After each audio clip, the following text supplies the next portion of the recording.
একজন দরবেশ কয়েকটা তোতা পাখি পালতেন। তিনি সেই তোতা পাখিদেরকে একটা কথা শিখিয়েছিলেন, শিকারী আসবে, খাবার দিবে, জাল পাতবে, ফেসে যেও না। পাখিগুলো এই কথাটা ভালোই রপ্ত করেছিল।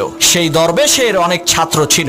যখনই কোনো নতুন ছাত্র আসতো, তখন দরবেশ সেই ছাত্রের হাতে কিছু দানা আর জাল দিয়ে বলতেন, ওই গাছে থাকা তোতা পাখিগুলোকে ধরে নিয়ে আসো। ছাত্রটা পাখি ধরার জন্য গাছের কাছে যাওয়ার সাথে সাথে পাখিগুলো বলতে শুরু করত, শিকারী আসবে, খাবার দিবে, জাল পাতবে, ফেসে যেও না। পাখির কথা শুনে ছাত্ররা হতাশ হয়ে বলতো, এই পাখি ধরা কখনোই সম্ভব না। কিন্তু উস্তাদের হুকুম, পাখি তো ধরতেই হবে, এজন্য জাল ফেলতো। অবাক করা বিষয় হলো, জাল ফেলার সাথে সাথে পাখিগুলো জালে আটকে যেত। এর মানে হলো, পাখি জানে না খাবার মানে কি, জাল মানে কি, আর ফেসে যাওয়া মানে কি। ঠিক একই ভাবে ওই তোতা পাখির মতো আমরা মন্ত্রমুগ্ধ হয়ে সুর করে কোরআন তেলাওয়াত করি, কিন্তু শয়তান জাল ফেলার সাথে সাথে আমরা শয়তানের জালে ফেসে যাই, কারণ আমরা কোরআনের অর্থ